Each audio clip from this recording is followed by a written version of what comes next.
is an Indian specialized force constituted for the purpose of special response to a threatening disaster situation or disasters under the Disaster Management Act 2005. The apex body for disaster management in India is the NDMA, or the National Disaster Management Authority, and the chairman of NDMA is the Prime Minister of the country. Now, the National Disaster Response Force is a force of 16 battalions organized on paramilitary lines and manned by personnel on deputation from the paramilitary forces of India, 3 border security forces, 2 CRPF, which includes engineers, doctors, paramedics, electricians, dog squads, come here on our campus and is ready to display, give a demonstration of the school safety program. So not wasting much of the time, I invite Inspector Nakul Kumar to kindly come forward and take the proceedings further. Inspector Nakul Kumar.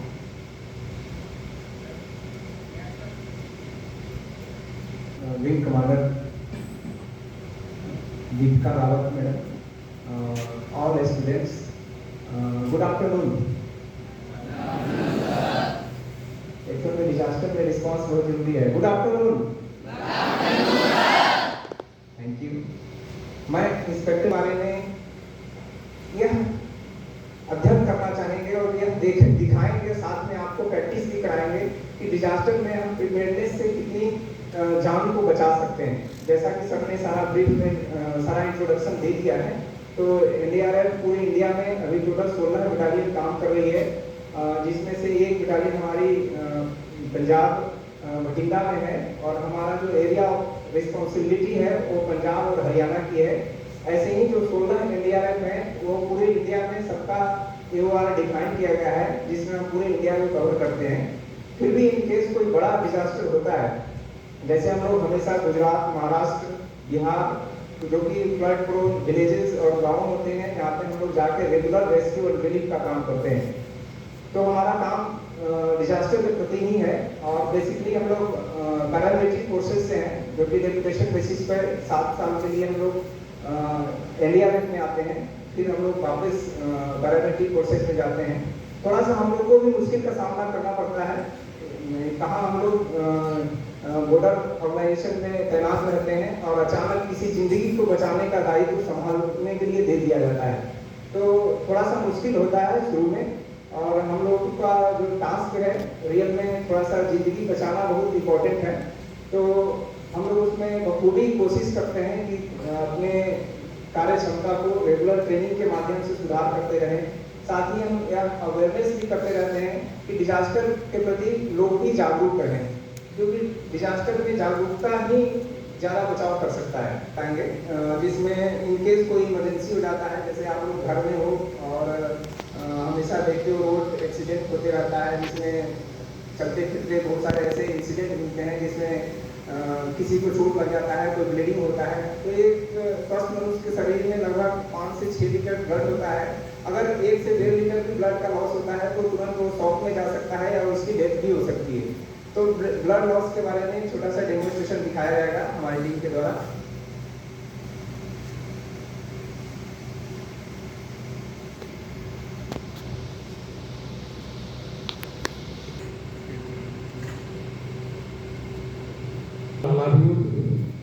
अभी अच्छे से सकें आपको होता है blood control करने के लिए, क्योंकि हमारे शरीर में जो होता है ब्लड 5 से 6 लीटर होता है. ये जो ब्लड लॉस हो जाता है हमारे शरीर से 1 से 1.5 लीटर, तो क्या हो सकता है हमें इस कंडीशन में कार्डियक अरेस्ट जैसे कहते हैं, कार्डियक अरेस्ट आ सकता है. खास करके हमारे फीमर बोन्स जब फ्रैक्चर होता है, इस कंडीशन में क्या होता है 1 से 1.5 लीटर ब्लड का लॉस होने के चांस होते हैं. तो हमें जरूरी है कि ब्लड लॉस कि एन केस रोड एक्सीडेंट, किसी प्रकार के एक्सीडेंट का केस होता है, तो उसमें क्या है ब्लड लॉस को रोकथाम करके लाइफ को बचाया जा सकता है. जिसे ब्लड लॉस का एक डेमोन्स्ट्रेशन करके दिखाएंगे. ब्लड लॉस कंट्रोल करने के हमें 4 तरीके होते हैं. एक होता है हमारा डायरेक्ट प्रेशर. डायरेक्ट प्रेशर जहाँ से ब्लड लॉस हो रहा हो, तो कोई रुमाल हो या कोई सॉफ्ट कपड़ा, उससे क्या करते हैं, उससे सपोज दैट ऐसे यहाँ पे ब्लड लॉस हो रहा है यहाँ पे, तो इसको क्या करेंगे हम डायरेक्ट उसको चेंज कर देंगे। ऐसे यदि 1 से 1.5 मिनट तक हम इसको रखते हैं तो ब्लड का फ्लो हो जाता है, थक्का बन जाता है, ऑटोमेटिक क्या हो जाता है, ब्लड बंद हो जाता है। यदि इस कंडीशन में भी नहीं ब्लड लॉस हो रहा तो फिर क्या कहते हैं हम एलिवेशन। एलिवेशन मींस हम क्या होता है हार्ट लेवल से हम किसी उसी पार्ट को क्या करते हैं अप कर देते हैं। जैसे ये हमारा हार्ट लेवल से हाथ में इसको क्या कर देंगे अप कर देंगे। अप कर देंगे तो क्या हो जाएगा 1 से 1.5 मिनट में ब्लड का क्लॉट बनेगा और क्या हो जाएगा ब्लड लॉस नहीं होगा। इसके बाद इस कंडीशन में भी नहीं होता तो तीसरी कंडीशन होती है हमारा direct pressure point. Pressure point हमारे होते हैं प्रेशर पॉइंट जैसे सपोज दैट यहाँ जो हमारी आर्टरीज होती है वेन्स होते हैं इससे अप पार्ट में क्या करते हैं इसको हम दबा देते हैं। यहाँ से दबा देंगे थोड़ी देर तक दबा के रखेंगे तो क्या हो जाएगा ब्लड हमारा लॉस समाप्त हो जाएगा। इन केस तीनों कंडीशनों में ब्लड लॉस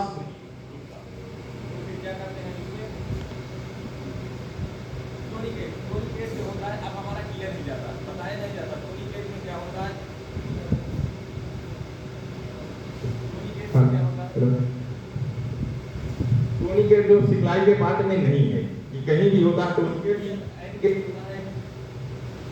में ब्लड लॉस होने के ज्यादा चांस होते हैं तो हम इसको क्या करते हैं टोनिकेट करते हैं। टोनिकेट करते हैं उस समय टाइम नोट कर लिया जाता है और उसको हर 5 मिनट में क्या करते हैं थोड़ा से लूज करते रहते हैं। नहीं इस तरह यदि इसके को परमानेंट टाइट करके बांध दिया जाएगा तो क्रश सिंड्रोम कंपार्टमेंट सिंड्रोम होने के चांस बढ़ जाते हैं। इसलिए इसको हम क्या करते हैं हर 5 मिनट में टाइम नोट कर लिया जाता है और 5 मिनट में बारी बारी से लूज करते रहते हैं। और जैसे सर ने बताया हम क्या करते हैं तुरंत ईएमएस को अलर्ट करते हैं। ईएमएस को क्या करते हैं अलर्ट कर देते हैं। ईएमएस नंबर हमें हमारे पास होता ही है आदमी जैसे 108 में एम्बुलेंस से करते हैं 112 कर देते हैं इसमें डाल करते हैं तो उस समय हमें बारी सोच के वो प्राप्त हो जाती है। तो इस केस में सबसे पहले हमें ब्लीडिंग को कंट्रोल करना है। उसके बाद में उस जहाँ पे उसका मान लिया जाए उसके पैर में चोट लगा है तो उसके सबसे पहले उसको हम स्टेबल करेंगे। स्टेबल करने के लिए अगर आपके पास हमारे पास स्प्लिंटिंग होता है जो कि बना हुआ है लेकिन आपके पास कोई ऐसा गत्ता मिलता है लकड़ी का कोई टुकड़ा मिलता है तो उसका भी इस्तेमाल कर सकते हैं। चाहे कोई हार्ड चीज है तो उसका भी इस्तेमाल कर सकते हैं। जैसे उस एग्जाम पैड पे भी उसका इस्तेमाल कर सकते हैं। अब नहीं होता है अगर मूवमेंट नहीं होगा तो उसको दर्द भी कम होगा और यहाँ एक जगह से दूसरी जगह शिफ्ट करने में आसानी होती है।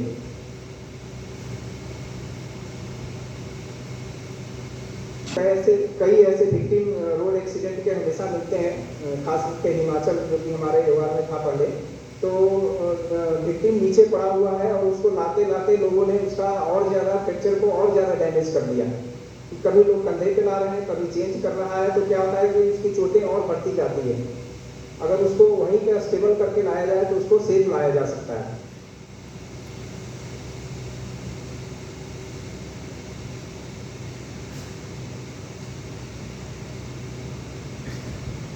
गले में कोई चीज या तो क्वाइंस हो गया या कोई ऐसा गोल पत्थर हो गया छोटा चीज बच्चे हमेशा मुंह में लेते रहते हैं।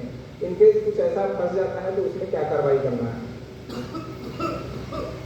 जैसे कोई बच्चा है फांस रहा है और उसको इसमें जो विक्टिम होगा वो हमेशा हाथ को गले को पकड़ के रखेगा वो छोड़ने की कोशिश नहीं करेगा। तो उसको सबसे पहले थोड़ा सा अपनी ताकत लगा के उसको पीछे कर लेना है और दोनों हाथों का एक थ्रेड बनाना है एक हाथ और दूसरा हाथ में एक मुट्ठी बांधना है जो G5 प्रोसेस है उसके जस्ट नीचे और एक हाथ से उसको प्रेस करना है धीरे धीरे। जैसे ही आप प्रेस करते हैं तो जो भी मुंह में फंसा हुआ है वो तुरंत निकल जाएगा। ये मेरा प्रैक्टिकल किया हुआ है मेरे खुद के घर में प्रैक्टिकल किया हूँ और ये एकदम सक्सेसफुल चीज़ है। सिंपल सा है लेकिन ऐसे ना करें इससे हानि भी हो सकती है।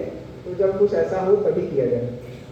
मैं साथ में प्रैक्टिकल भी करा था लेकिन अगर सबकी इजाज़त हो तो प्रैक्टिकल सेशन रखें सर। जैसे सर ने बताया आपको CPR कार्डियोपल्मोनरी रिससिटेशन यानी हार्ट को हमें क्या करना है पुनः जीवित करना। इसलिए ये CPR करनी होती है। जो हार्ट अटैक होता है 2 प्रकार से होता है। एक इसमें जो डेथ होती है एक होती है क्लिनिकल डेथ एक होती है biological death. Clinical death means होता है 5 से 6 मिनट। यदि अटैक आने के 5 से 6 मिनट तक हमारा क्या होता है हार्ट काम करना बंद कर देता है। लेकिन हमारा ब्रेन सेल जो होता है उस समय काम करता होता है, ब्रेन काम करता हो। यदि हम क्या करते हैं, इसके एक चैनल होता है, सीपीआर का पूरा एक चैनल होता है। इस चैनल को क्या होता है, जल्द से जल्द शीघ्र पहुंचना, यानी जब अटैक आए किसी चीज को जल्द से जल्द उसके पास पहुंचना। इसके बाद क्या होगा, शीघ्र सीपीआर। एक आप लोगों ने देखा होगा कहीं रेलवे स्टेशन एयरपोर्ट में एईडी होती है, जो कहते हैं उसमें लगाते हैं जब उन्हें हार्ट को जीवित करने के लिए एक एईडी देते हैं, जो झटका देते हैं जिसे इलेक्ट्रिक शॉक। और लास्ट क्या होता है हमारा, लास्ट में क्या होता है, एम्बुलेंस के पास पहुंचाना। जब एक ये पूरा सर्वाइव होता है, पूरा चेन सिस्टम होता है। यानी सीपीआर देने के लिए हमें क्या होता है, सर्वप्रथम जल्द से जल्द उसकी विक्टिम के पास पहुंचना होता है। पहुंचने के बाद पहुंचे जल्द से जल्द उसको जल्द सीपीआर के। यदि हमारे पास उपलब्ध है एईडी तो हर जगह उपलब्ध नहीं होती तो इसको छोड़ देते हैं। और हमारे पास क्या होता है, एम्बुलेंस का नंबर। तुरंत से तुरंत हमें क्या करना पड़ता है, एम्बुलेंस को कॉल करना पड़ता है 1088 पे। तो सीपीआर के लिए जैसे मैंने बताया आपको, एक होती है क्लिनिकल डेथ। क्लिनिकल डेथ का मतलब 5 से 6 मिनट तक। यदि हमारा क्या होता है, कोरोनरी आर्टरी, ये जो अटैक आते हैं कई कारण होते हैं, अटैक आने के कारण कई कारण हो सकते हैं। जैसे आपका क्या हो सकता है, इसके कुछ होते हैं पुरानी इतिहास, पारिवारिक कारण भी हो सकते हैं, कुछ खान पान भी हो सकता है, आज का रहन सहन, ये बहुत सारे इसके पूरे कारण होते हैं, 6 कारण होते हैं सीपीआर के। यानी अटैक आने, ये हमारा attack congestive heart failure CHD होता है, अटैक आना है। जैसे सीपीआर बताया सबने अभी, सीपीआर देना हल्का लेता है तो मास्टर हैंड को करते हैं, मास्टर हैंड को रखते हैं और उसके बाद सेकंड हैंड से उसे करते हैं, लॉक करते हैं।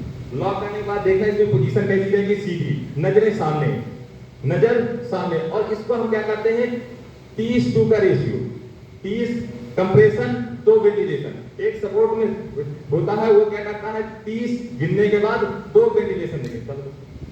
जैसे क्या है, डमी नहीं है, डमी होता तो हम डेमोन्स्ट्रेशन करके दिखाते। ये लाइव विक्टिम है, किया जाएगा तो क्या होगा, रिच केस टूटने का डर रहेगा। तो क्या करेंगे हम, 30 कंप्रेशन 2 वेंटिलेशन। इसके बाद हो सकता है आपकी सांसें चलने लगती हैं, उस पोजीशन में क्या होता है, हमारे पास सिलेंडर होता है।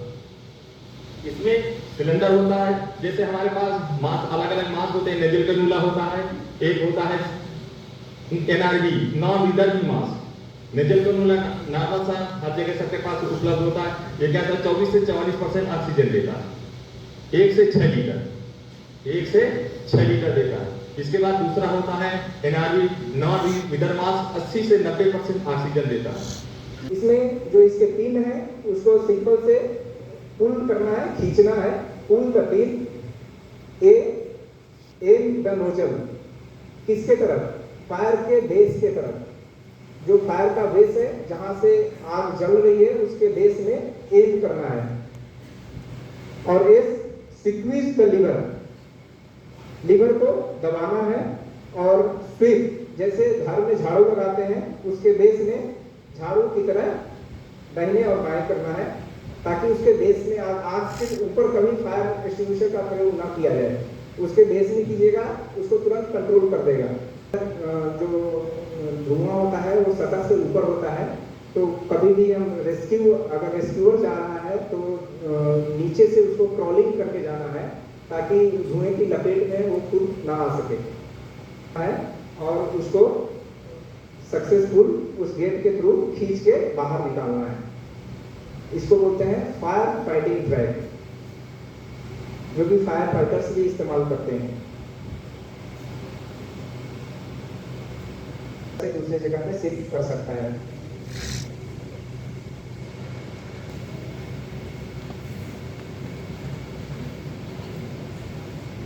इसमें अगर विक्टिम के दोनों पैर में चोट लगा हुआ है तो उसको आसानी से एक जगह से दूसरे जगह पे शिफ्ट किया जा सकता है।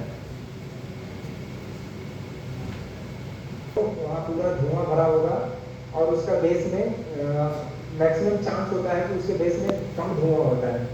तो हमेशा जब भी ऐसे रूम में अगर आप जाते हैं, एंट्री करते हैं, तो डायरेक्ट एंट्री न करके उसके बेस के साथ में क्रॉलिंग करते हुए ही जाना है।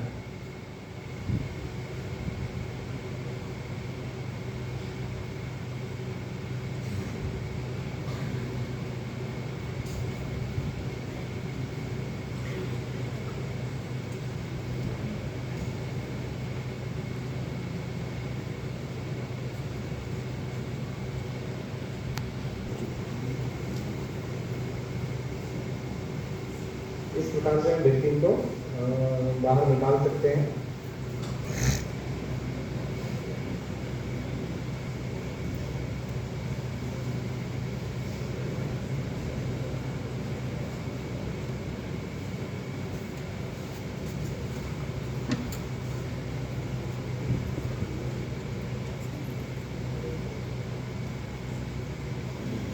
कॉम्बिनेशन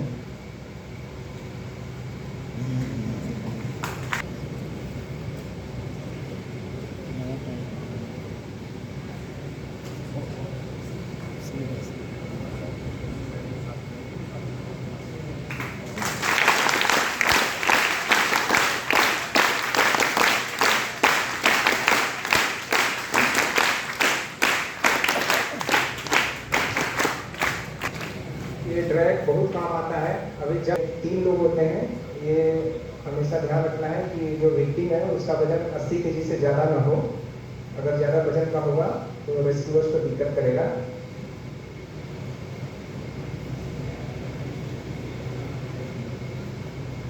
सबसे पहले विक्टिम को उठा के तीनों अपने घुटने पर रखने हैं, उसके बाद फोल्ड करके अपने चेस्ट से उसको चिपका लेना है।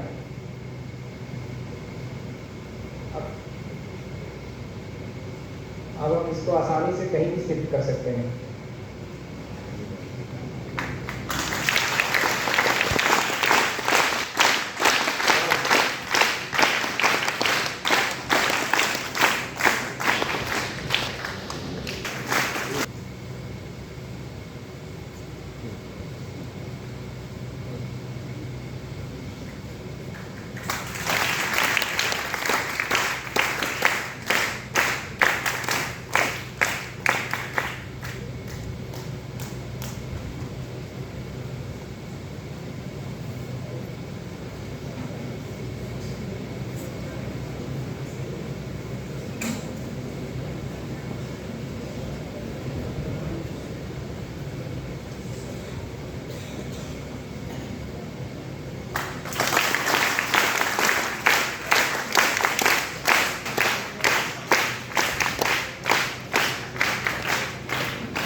विक्टिम के साइज के अनुसार से टी-शर्ट को और उसी अनुसार से हम जो बात है एक व्यक्ति को 80 केजी के नॉर्मल व्यक्ति को आराम से फ्लोटिंग करने देती है, डूबने नहीं पाता। इसमें हम लोग जो इंडिया में पहले हमें इसी में सिखाया जाता, जो हम नाइट स्विमर आते हैं अपने बहुत मजा आके ऑर्गेनाइजेशन से, वहाँ से सब लोगों को स्विमिंग नहीं आती होगी। हम यहाँ जब आके सीखते हैं तो शुरू में हमें इन्हीं बातों को सिखाया जाता है।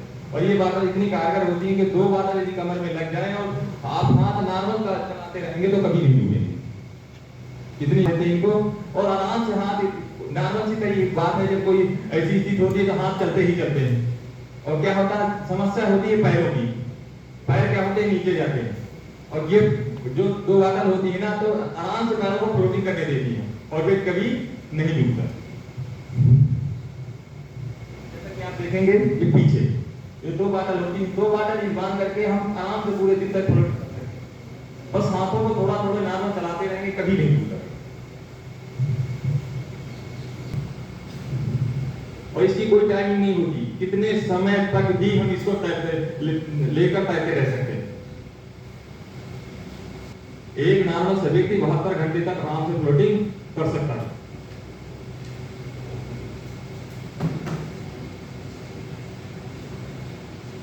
बोलते हैं क्या ये लाइफ जैकेट, ये 72 घंटे तक समझी 4 दिन तक आराम से व्यक्ति इसमें क्या सकता है, फ्लोटिंग कर सकता है। हम कहीं भी जाते हैं तैरने के लिए, पुराने से ही इस तरह की चीजें हमारे पास मिल जाते हैं, तो इनको क्या है, ये भी आराम से व्यक्ति को फ्लोटिंग करवा सकते हैं। रूरल इलाके के लिए बहुत कारगर है चीजें।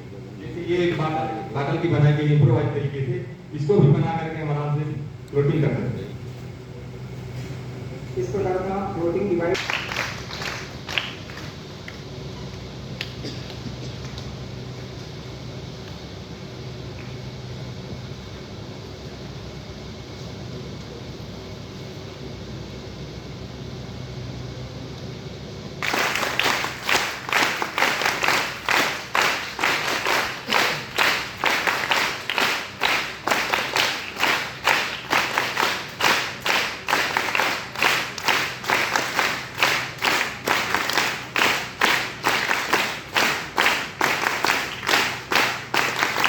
your cool, you not only save yourself, you save others also.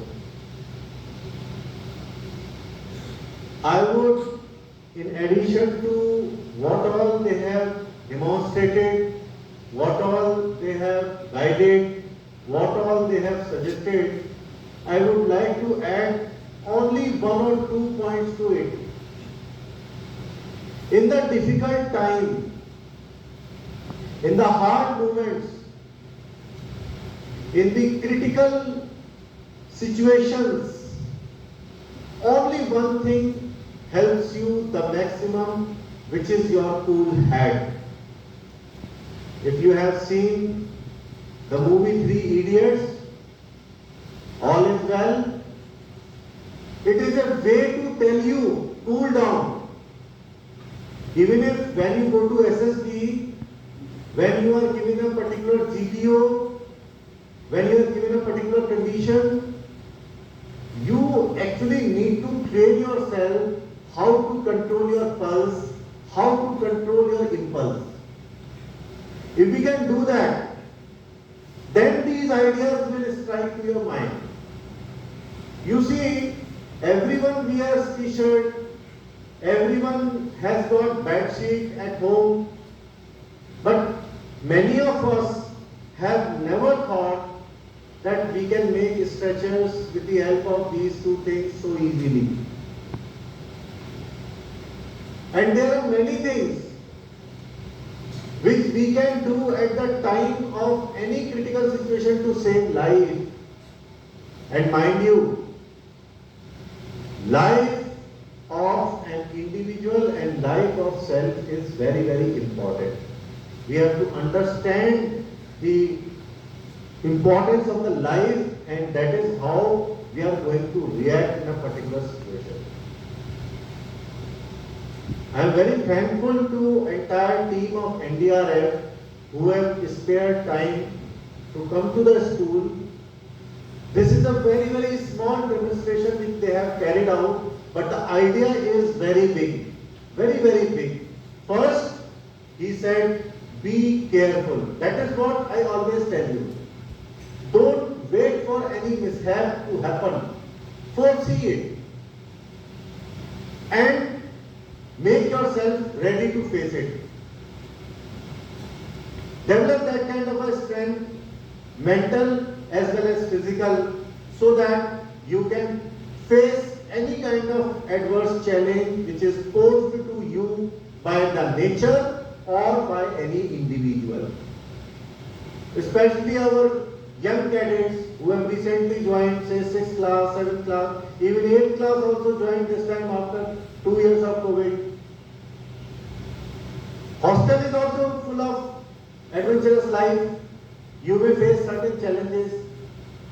These might not be as disastrous as we are having this show here. But as he said, even a fan falls in the classroom, even a fan falls in the prep room, it is indeed a kind of a disaster for us. Even a small scratch is also likely to, take place on the body of a cadet. So we have to keep our mind always open. We have to listen to the warning which is coming to us in the invisible form. We have to learn to read the warning, and then we have to immediately react in a very, very cool and calm manner. And that is what saves everyone. Colonel Madhumita Mitali, who is the principal of Sainik School, Amravati Nagar, Ambikapur. She was along with 2 more AC officers in Afghanistan. And there was a terror attack in the building. She was luckily outside the building, and 2 officers along with others, they were inside the building where the very, very, explosive kind of a explosion took place, and the entire building was completely razed to the ground. and she carried out a rescue operation without any pre-planning. She coordinated in a blink of an eye, and she reacted in such a deliberate and controlled manner. She saved so many lives, and she is the only Gallantry Award Sena Medal in the lady officers. Or I can say now I think 2 more have been given in army, but she is the first lady to win to get a Sena Medal Gallantry.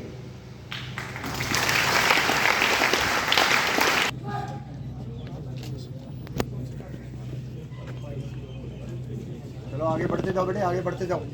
वो keep moving, keep moving, आगे चलते जाओ, आगे चलो।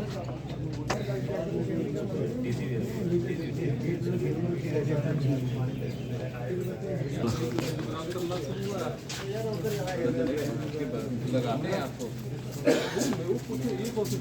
हम आपको लगा देते हैं।